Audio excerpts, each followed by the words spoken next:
Pass on me with a baton, go. Run by the gold, then we all roll in and out each other. Hey, this is Luya. For this week's episode, we invited TG, a migrant student who left Myanmar in primary level education and now studying in a university in Thailand. Hi TG, thank you for joining with us today. Thank you for inviting me to interview with you. TG, can you please introduce yourself briefly? Okay, my name is TG and I'm from Myanmar. I'm 24 years old right now and I live in Chiang Mai. When did you and your family arrive to Thailand? My family moved to Thailand in 2011 when I was 11 years old, approximately, yes. Since you're like only 11 years old at that time, how did you continue your education in Thailand? Yeah, as for me, I finished my grade 6 in Myanmar and I wanted to continue my education and I talked to my parents and then they sent me to the migrant school. So I started study at grade 7 in 2012. How did you feel when you joined a migrant school? First of all, I feel happy because I went back to school again, right? And I had got a lot of new friends. Yeah, as a migrant student, you got the almost same opportunity as Thai student in migrant area. So that was great. And also like in migrant area, like mostly migrant school have a summer program for the youth to develop their skill, such as like light skill training, like football training, something like that. So I did try those kind of program in my migrant student life. These training make you like develop your skill and improve your skill as well. So I feel good as a migrant student. At the same time, I realized we have no official recognition of the government when I was like grade 12. I realized when I getting older, like I feel bad about this because even though we finish our grade 12, we can even go to any university in Thailand or either Myanmar because both of these government do not accept this certification of the migrant school. So I'm like a little bit disappointed of the migrant education. It's not about migrant education, it's about the government from both countries. Did you miss like the student life in Myanmar, like when you arrived to Thailand? Of course, yeah. I do miss my high school life in Myanmar, but I went to school like when I was 4 years old. So I was the youngest boy in the classroom. So I don't really have like much memory about the high school life in Myanmar, primary school life in Myanmar. But I like football, so I play football a lot. That was a memorable moment for me. And I still play football in migrant school like all the time. Yeah, so that's great. great. Yeah. Yeah, that's great. Is there any difference in curriculum between Myanmar education and Thai education? Yeah, of course. The curriculum is like not really different from Myanmar, but we have to learn additional subject like computer and Thai, as well as like some other program like CD, like community development subject is for subject because we don't have to learn that subject in Myanmar. Like of course computer we have to learn in Myanmar, but they don't really have, so but in migrant school, the school that I went is called CDC, Children Development Center is a good school. It was the biggest school in migrant area and they have good facility and good school, so I was happy. And for the curriculum is the system is a little bit different. Curriculum is same, but we got 3 more subjects, maybe like 2 more subjects, but the system is different. You have to participate in the class, you have to do the homework, and you have to like attend the class, and then they give you the grade, like 40% of your score, and 60% is we have to take the test. So you have to be like responsible in the class, as well as you have to remember what teacher teach to you. So yeah, but it's not only about the studying subjects, but also like following and obeying the rules of the school and respect the teacher or classmates. So this is what different, because as you know, in Myanmar, like they only count you as a, like when you take the test you got 100%, like your grade is based on the test, right? Yeah. But it's a different system. For me, I prefer migrant system, and the curriculum is fine. Yeah, for me, good. Their education system in Myanmar is really sucks. Yeah. Did you ever go back to Myanmar? Yes, I did. I finished my grade 12 in 2019, and then I came to Thailand to study GED at the DVB Education Foundation. I got my GED certificate in 2020, and then COVID-19 pandemic suddenly came out, and then I was trapped in Chiang Mai for 3 months, and then I'm looking for like scholarship to continue my bachelor degree, but unfortunately I don't win any scholarship, and also at the same time my family has got some problem like between my mom and dad. So you know, like family got separated, so I gotta take care of my family. So I decided myself that okay, I will continue my education later. I will went back to Myanmar and will work first. So that's why I went back to Myanmar in 2020, and I lived there 2 years, and I worked as a teacher in PT Academy in Yangon. Yeah, that's the reason why I went back to Myanmar. You went back to Myanmar in 2020 and you lived there 2 years. So I assume you faced the coup. So when the coup happened, how did you and your family feel about it? That was so surprise for me, because for me, like I'm the person who like to spread about the politics. I would like to talk about politics. You know, like I learned about some politics, and it should not happen. You know, like first of all, I feel angry. My family as well, but we can't do anything about it. And then my family, like especially my mom, has experience like back in the day, so she said, okay, here we go again, you know. Like yeah, for me myself, I started to protest again the military government with my friends on the street, like every day, like 3 months. I take 3 months because I don't like it. It should not happen, and yeah, no one like it, man, you know. Yeah. When did you decide to leave Myanmar again? Yeah, that was a little bit funny for me, because I spent 10 years of my life in Thailand already. So when I went back to Myanmar, I decided to never came back to Thailand. That's my decision.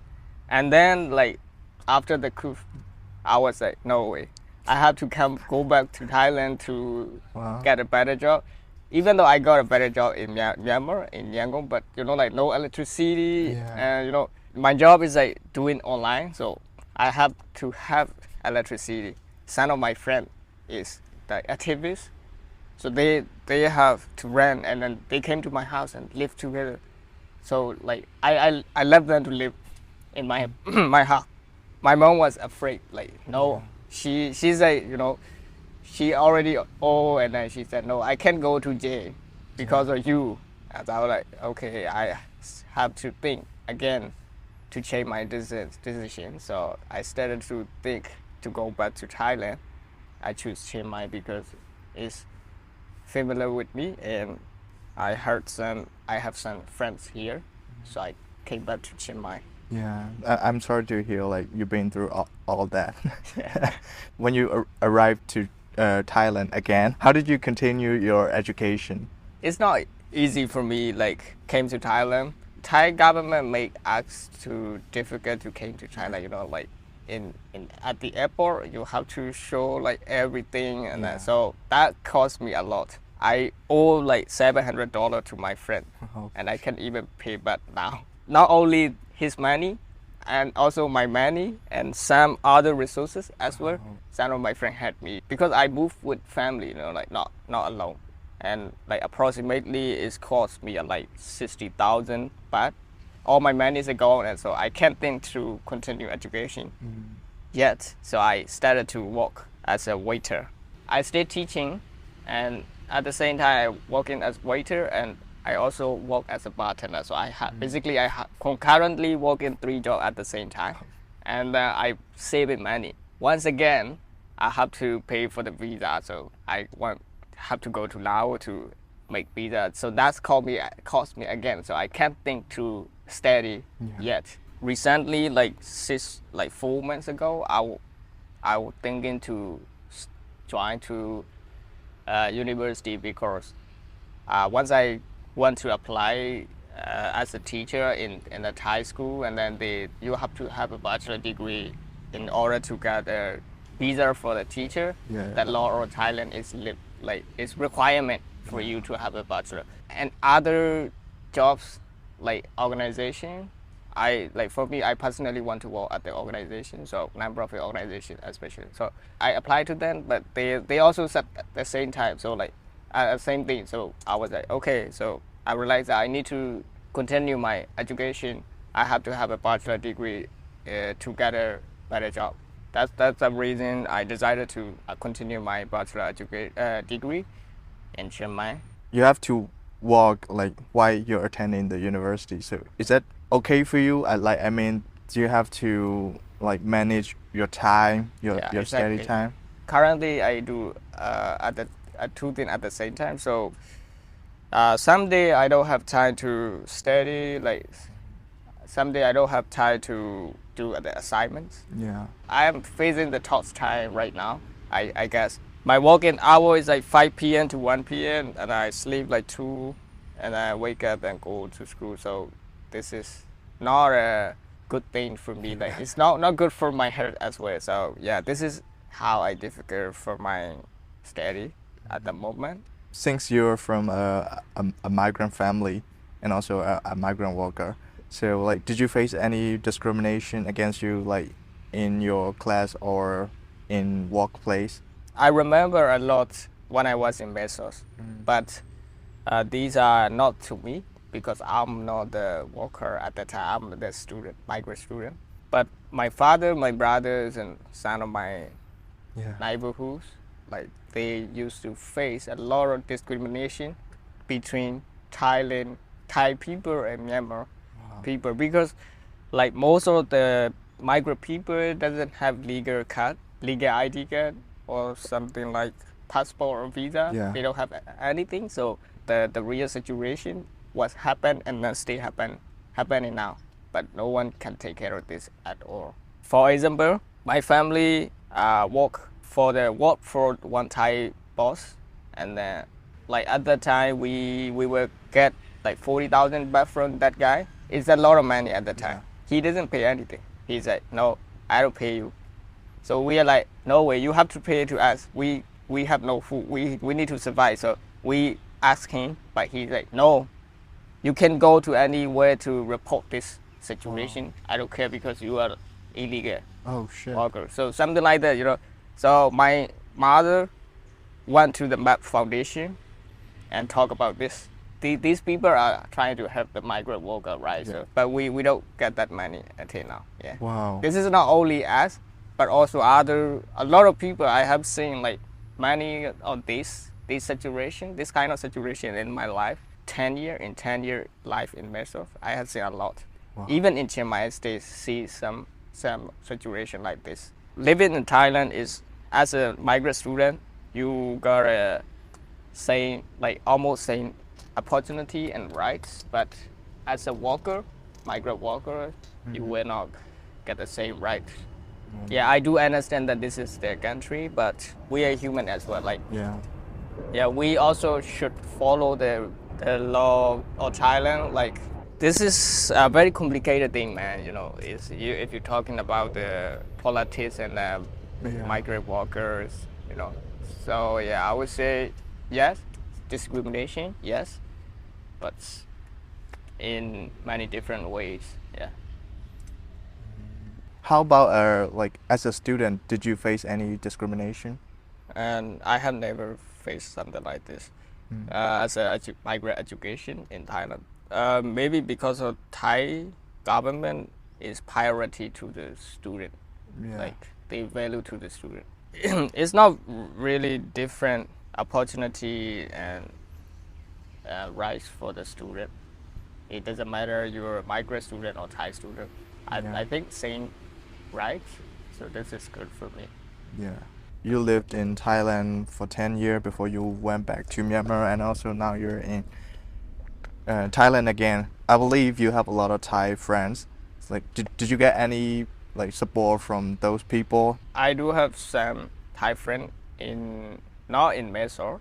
In Mysore, like this is two different society. You know, Yeah. Thai people is upper society level, and you like Burmese, like all people from Myanmar is another different level. They are Yeah. different, so they don't really live close. But in Chiang Mai is, I think like all people are the same. So like maybe they are more educated. I think I got some Thai friend in Chiang Mai, and they helped me in workplace and and for other things as well. Yeah, so I have got some Thai friends that who support me. Yeah. I know like you're planning to organize a football tournament in here Yes. for Spring Revolution, right? Yeah, exactly. How did you get the idea? I love football, as I mentioned earlier. I started playing football since I was 7. I watched football match like my whole life. Now I got the idea about this tournament because I have seen many groups of Myanmar people playing in football field. I was thinking, what about if we all meet in one place and play together for one good reason? I started to think about it, and I organized this tournament to engage people around Chiang Mai, not only Myanmar, but also foreigner, Thai. We welcome everywhere, anyone can play. And to build a relationship between Thai, Myanmar, foreigner, and also to promote the football in Chiang Mai, like as a big group. You know, like we're doing for good reason and expanding network. In the future, if we do something like for Myanmar people in Chiang Mai, if we do something like some event, we could have more network connection between us. So we could do more and more for the community. That's really inspiring. Like, could you please explain more about it? Like, what's the name of the tournament? If I want to join, how do I do it?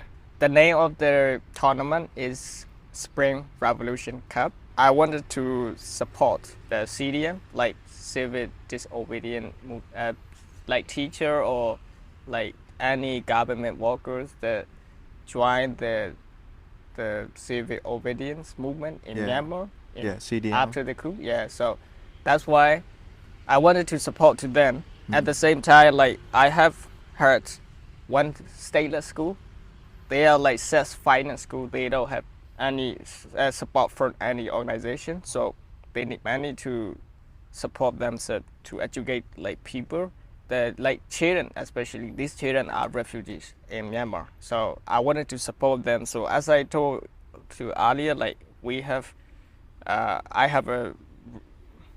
want to make people to meet together and play football as a big team. So like at the same time we could do something good for the community. So that's the thing. And like of course if you can join to the tournament if you have a team. And yeah man, like first of all you have to register at the Chiang Mai Football League page on Facebook, and then they were like explain you more detail, but I could give you like more like a little bit about information about the tournament. You have to have a team and you have to deposit 1,000 or the registration fee is 2,500 baht for one team, and then one team should have like minimum 12 players and maximum 18 players, because we are going to make like 11 players, like each team. Okay. So you have to have your team name and logo to announce, and then we going to give you prize and set other activity during the event. That's going to be fun for sure, because a lot of people will participate. Now we already got like 4 teams. Wow. But we only accept 20 teams, so you gotta be first. Okay. Yeah. Okay. Yeah, I'm looking forward to it. What do you hope for the future of Myanmar? This is a big thing, like Yeah. big topic to talk about it. Yeah, for me, I personally wanted to be like, to do like, I want my country to develop in the future because what I will realize is, as you can see in every country in the world, like every rich country in the world, there is my Burmese workers there, and they do like basic job like waitress, cleaner, bartender, and these are like, this is not good thing for our country. Like our people, like our resources, our human resources, like young people went to another country and live there. So like we lose human resources. So this is not good. And also like we should have like federal democracy for our country because we have like ethnic diversity and a lot of people living in the one place together. So for a long time. So we should have that system for our country, and we should stop the war, and then we should manage the resources for good reason. Like, I want them to change the education system as well. Yeah, that's really good. Do you have anything to add? I want like some organization or some government official to help the migrant worker, not only Myanmar, Cambodia, Laos, Thai, Laos, and some Vietnam are working in Thailand as well. So migrant worker, I mean generally, but Burmese, like no Burmese, Myanmar people are the majority. So I want like government official or the organization to support and help them in like discrimination situation or like unfair situation. And another thing is for our Spring Revolution, like we should support the revolution to have a better future for new generation. Like I hope our generation could do this, could solve this problem.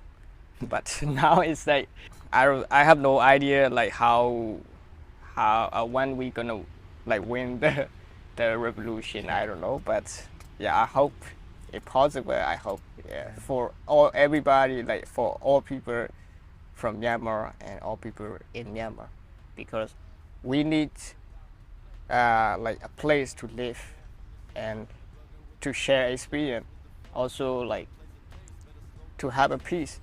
Like it's not easy to live in another country. Not easy to live in the place. It's not your motherland. Your motherland is the best for you, but you can't live there. So I want peace. I want good future for us and new generation, and a place to meet, a place to live. Yeah. Wow, yeah, that's really inspiring. Well, TG, thank you so much for sharing your story and your experience with us. I'm really appreciate for your time. Thank you very much for inviting me to interview with you, to talk about my story, experience, opinion. Thank you. See you next, baby, see you next. So what's next? See you next, baby, see you next. Yo, what's next? See you next, baby, see you next. Yo, what's next? See you next, baby, see you next. Yeah, we the fuck. See you next, baby, see you next. Yeah, we the fuck. See you next, baby, see you next. Yeah, we the fuck. See you next, baby, see you next. Yeah, we the fuck. See you next, baby, see you next.